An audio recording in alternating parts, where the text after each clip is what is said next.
Hey everybody, my name is 16 Shadowdown. Today we'll be reviewing the game Halo 5 for the Xbox One. It'll be my very first review for an Xbox One game, exclusive to Xbox One. Very excited, very hyped. I know a lot of Halo information, played all the games except for Spartan Assault, so hopefully it doesn't really correspond with anything at all. So it shouldn't, but hey, let's take a look. Maria! I'ma be that nail in your coffin, saying that I softened. I was ducking down to reload, so you can say your petty explanations. I don't have the patience before you even say it. I know you let your pride or your ego talk slick to me. No, that is not the way I get down. And look at how you lose your composure. Now let me show you exactly how the breaking point sound. You let your pride or your ego talk slick to me. No, that is not the way I get down. And look at how you lose your composure. Now let me show you exactly how the breaking point sounds.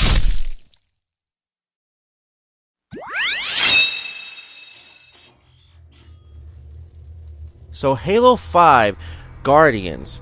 This is the first Xbox One game I am reviewing for the channel for Black Blur Reviews, and it does, well, let's say it does really amped up my hype about reviewing this game. So if you don't already know, I had to basically 24-hour kind of play this game all the way up to, well, the release day of this review, which is Sunday, which right now it's basically still a Saturday, barely, it's like 11 something. And what's to say, it's actually a really good game, but also very confusing on some other points that made me feel like it wasn't the best one of all, which in reality this is not the best Halo game ever, but which is to throw down the ideals for you. So let's start with multiplayer, because I know a lot of people in this day and age does not play the main story, they play multiplayer. So I get that. Multiplayer, basically, they get rid of all the armor abilities from Halo 4. Why did they do that? I don't really know. I miss the armor abilities so much. In this game, they implement a new thing called Spartan abilities. What does this really do? It's just that, oh, maybe you can run a bit faster. Hey, maybe you can fly a bit longer. Maybe you can fucking punch or do other things stronger, better, faster, whatever, Kanye, you know? But in reality, it's not the best. I mean, yeah, I like that new thing, yeah, which lets power up our punches and our jumps and maybe our reload times. I don't know, but I don't like the fact that they took away my armor abilities. Armor abilities was actually one of the biggest main things that happened in Halo Reach, and then it's moved on over to Halo 4. And Halo 4 felt like it perfected it, honestly. So I was really disappointed when that was gone. Now, I know a lot of people hate the armor abilities, which I totally understand, but why can't we have a playlist that just says with armor abilities and without armor abilities? I don't want to just hover. It's pretty stupid to just hover. It's very dumb. So, well, in my opinion, a lot of people were like, oh, it's the coolest thing ever. But in reality, when I had a jetpack, I could do that already with the freaking jetpack. Is hover in a basically good way. And of course, I missed the armor lock. We got, well, the running thing was the totally best one that we just had to get rid of. Thank you for that, because it had to be a button that I feel like it was already there, and that's what Halo 4 perfected. Now, for multiplayer wise, as in just like online and stuff, it's still pretty good. You still, you know, put you with the default gunplay as in Halo. Like, what was it, Halo Reach? I think they changed it to a different playstyle, which I had to change it back to recon mode for me, because I haven't played it since the original, so I don't want to fuck it up. So I changed the controls back to recon mode, which was the best thing ever for me. And of course, I had to get something used to some of the new guns, new gameplay style, which it just totally took me off from the armor abilities. Now I get it. I was trying to think maybe I should play a little Halo 3 kind of style, which in that my perspective, it was a really great game so far, but then you have to put into the new facts that you have a fucking hover ability now. You have all these new armor, no, sorry, not armor, Spartan abilities that to try to understand, which you get cards, which these cards are like basically Yu-Gi-Oh cards, which say that you have a magic or trap or monster card. All those three will power you up, but the thing is you have to know what time to use it. Like, you got double XP cards, you have to know for sure, like, oh, I want to use it now so the next couple matches or whatever are better, or it's just for my main character that's now stronger in general. It's just kind of dumb in that perspective, which that makes me wish that armor abilities were not gone. So I had to get used to all these new kind of ways to play with this game. So I couldn't really think of it as Halo 3. I had to think of it as a mixture of Halo 3 and a teeny bit of like Halo 4. So it kind of bothered me. Now I couldn't really edit my Spartan all the way through because there's some things that's actually missing from Reach and 4, which I totally am mad about as well. But it does give me the option to still change my color, my emblem, and some other things, which it didn't really do the best way this time around, in my opinion. Still, Halo Reach felt like it's actually better than that. But in reality, I don't think it was Team 5 anymore. Now it's a Team 4 Slayer match. I was like, why did we get rid of one character? I mean, does it really matter if we get rid of one player? In my opinion, I don't think it was like that from 4, but I could be wrong. I could be totally wrong, or I could be wrong totally in general. Because I think it was 5-on-5, not 4-on-4. But reality, whatever. So, of course, there's new guns in the game. That's like I can't even remember I don't know any of the damn names of the guns because now a lot of the names in the franchise is kind of like dumb as the gun wise. But vehicle wise, they're still getting pretty smart on it. But anyways, so. There's still like B Team Slayer, there's Slayer, we got Lone Wolf, Griffball's still there, I believe, when I'm thinking about the Master Chief Collection. And it just has a new variety of things. Of course, we got some new maps. There's some returning maps from like the past games. I think there's only like 2 or 3 I know of right now.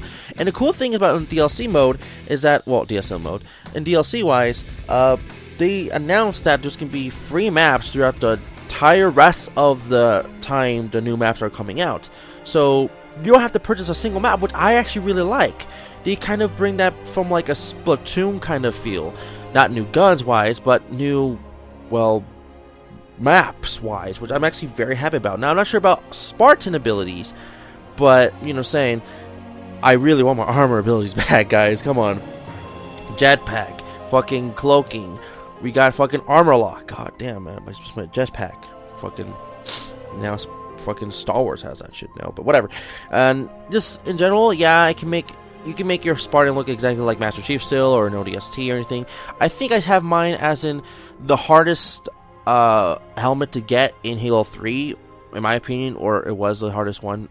It was the Flaming Recon head one, which it wasn't flaming in this game, it's just Recon. Which, and to my mind, that's like the hardest helmet to get. They just give it to you away now. It's like, whatever. I was like, okay. That or the ODST helmet.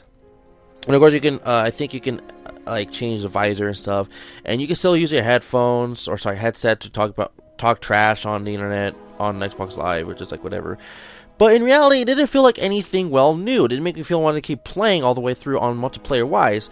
So it felt like it was lacklusting in this game. Now, a lot of people say, oh, it's the best one of all because, well, the armor abilities is gone. But like I just said, I feel like, can you please just have a playlist option to have it on or off? I mean, that's seriously it. It's not really that hard. Now, let's finally get into the story mode. So here we go, story mode wise. So we got 2 teams.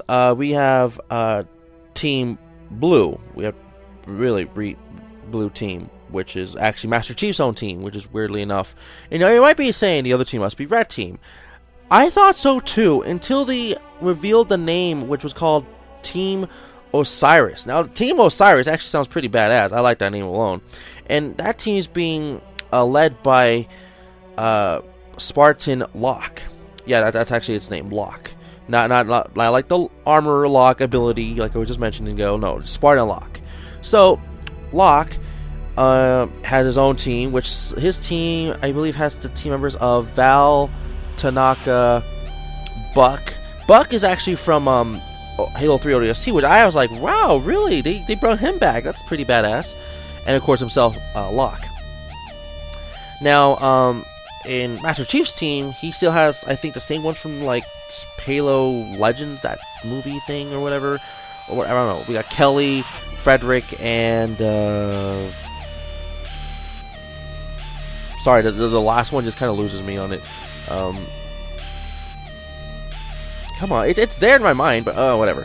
So they have their own teammates, and basically, Linda, there we go. Sorry, Kelly, Linda, and fucking Frederick. So, anyways, of course, we have himself John, Master Chief. So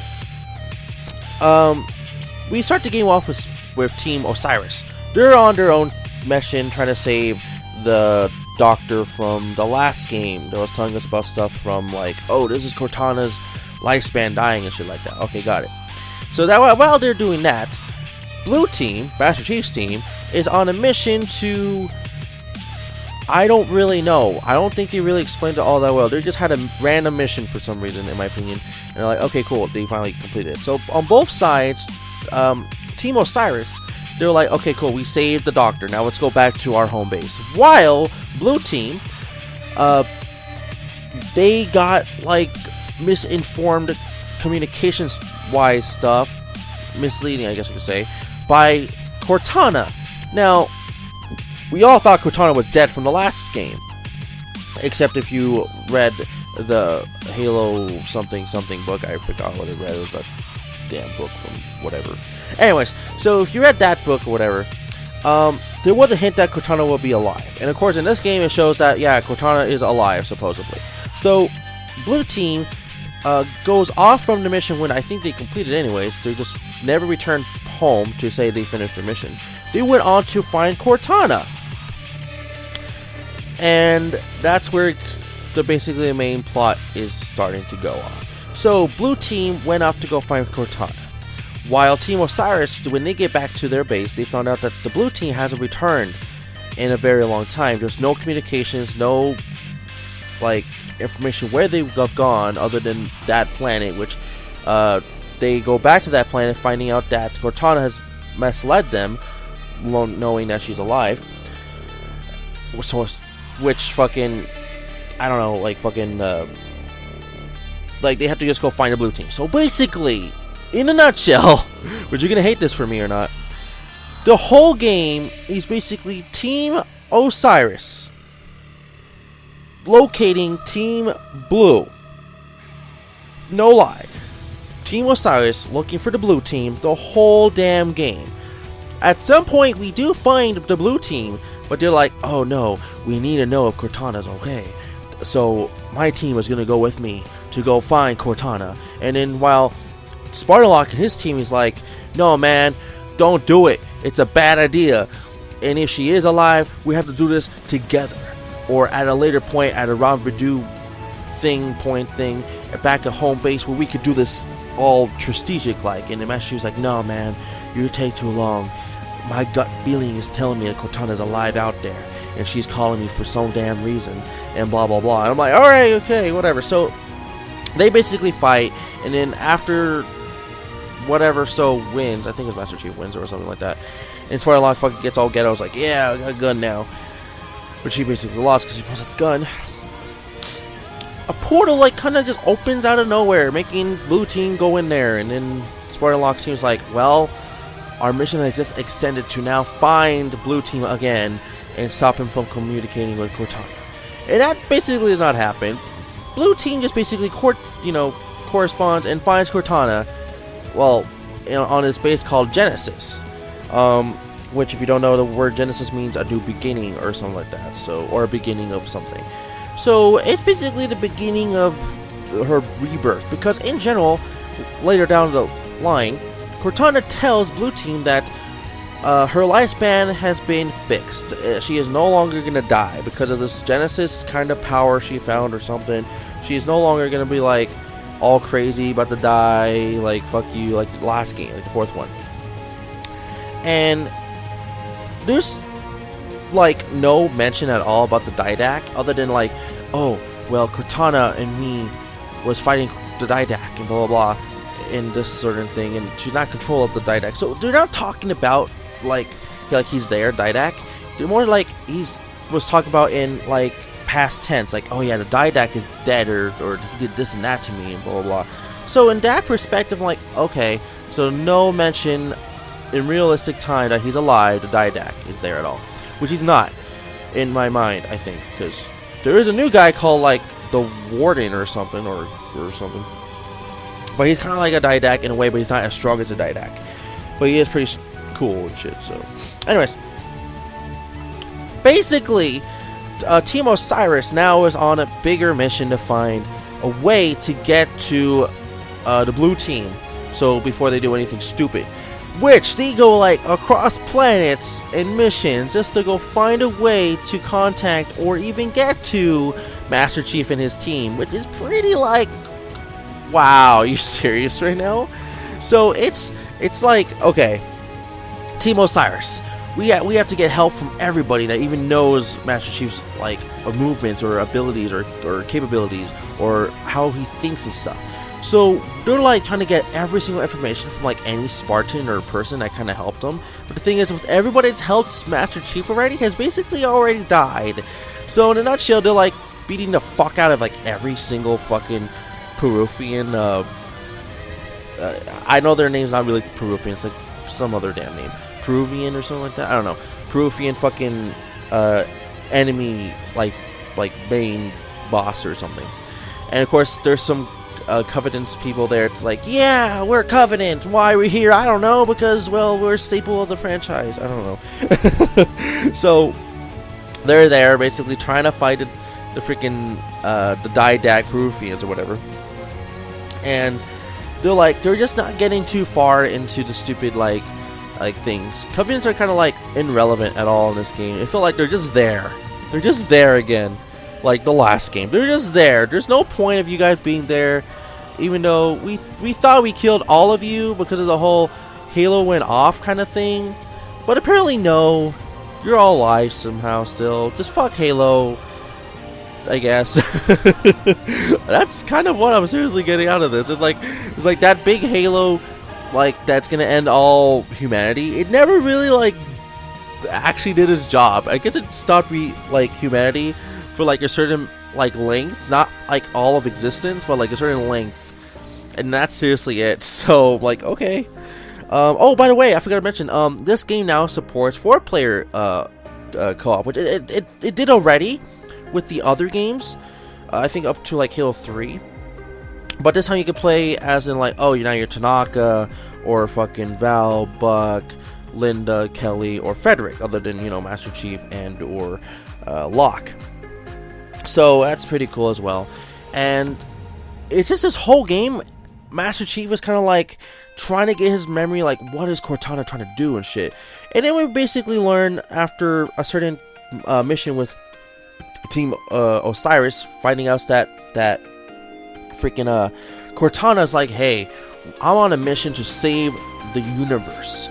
I have this plan or something that if I do this and that, the universe would be in peace and wonderful and fucking rainbows across the skies or some shit. I don't know. And everybody's like, we're not buying it because you kind of went rogue and you're not thinking right and you're kind of trying to kill us while you're explaining the shit to us. So why do we want to believe you, kind of like way? So in a big reality way, it's just weird. And like, I can't believe like they're still trying to do this now. So while all this is happening, Team Osiris locates the one person that they should have gone to the first place, which the Doctor was so selfish about. But we found someone that actually was with Master Chief for a certain amount of time in Halo 3. The Arbiter. The Arbiter has returned in Halo 5 Guardians. I was like turned up and everything. I was like I was like so fucking pumped up. Now while he doesn't look like his exact same self from Halo 3 with that old armor like stuff, but I actually thought it'd be looking exactly like that because maybe he wouldn't change armors at all. No, he actually geared up and upgraded his tech. He doesn't look like any other kind of elite, Covenant attack person or something. He actually looks like a pretty bulky kind of like different elite, and I don't know how to explain it, but it's just, he looks different in a good way. But in a way, I still wanted his old looks to be there as well, but I was like, whatever. But in reality, Arbiter still has the same voice actor I was actually very impressed by. He has his own little like following. He has his own little colony or something. It's like, brothers, let's go attack all the Covenant people to save the world or something again. He was like all fucking pumped up and shit. It's like, whatever you're gonna do, we gotta get the Chief. I understand that. He's like my homeboy from Halo 3, and we need to save him because only him is the chosen one for whatever reason. He never really says that shit, but still, it feels like that was basically what he was telling us. Is like, yeah, we'll help you because I know the Chief. He and I are cool. We stopped the Flood, which are not irrelevant anymore since Halo 3, and other shit. So yeah, we're cool. We'll help you out. So that's basically how it is. And so their last big mission is to stop the Covenant and Peruvian Didax to stop this big portal fucking thing from not opening. So they want to open it to get to Master Chief. So there's like 3 missions that dedicated to this exact thing, which I believe we find Arbiter at mission 8 or 9. By the way, there's 15 missions, which usually there's like 8 or 10 missions in every other Halo game. So this game beats mission-wise. But the one thing, a lot of these missions are actually very freaking short. I believe mission 11 is like the shortest mission there is. It's like a 5-minute mission or something. So it's pretty dumb. Anyways, so continuing that, they finally get to the planet Genesis where Master Chief is at. And Spartan Locke's team and Blue Team's like, hey, so Team Osiris, Spartan Locke, is like, hey, Master Chief, so fuck trying to bring you back to home base, trying to figure this shit out. We're here to help you, brother. We're gonna attack Cortana and bring her down and make her realize that fucking humanity's already saved and we keep doing this fucking war or something. I don't know.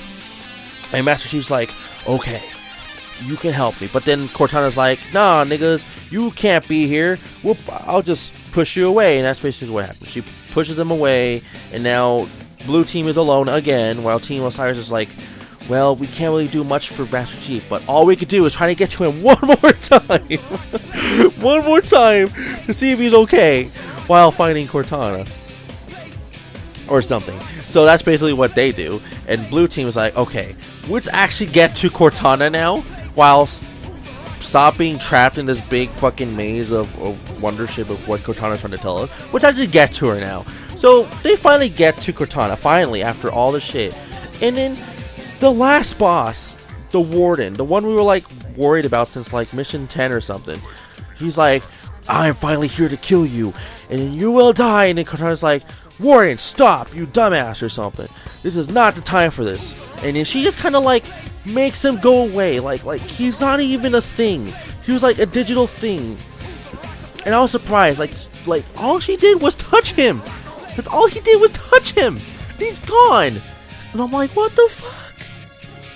So, in a big reality thing, now Blue Team are like, okay, we gotta get out of here now because we have found that Cortana has went rogue or something, and blah blah blah.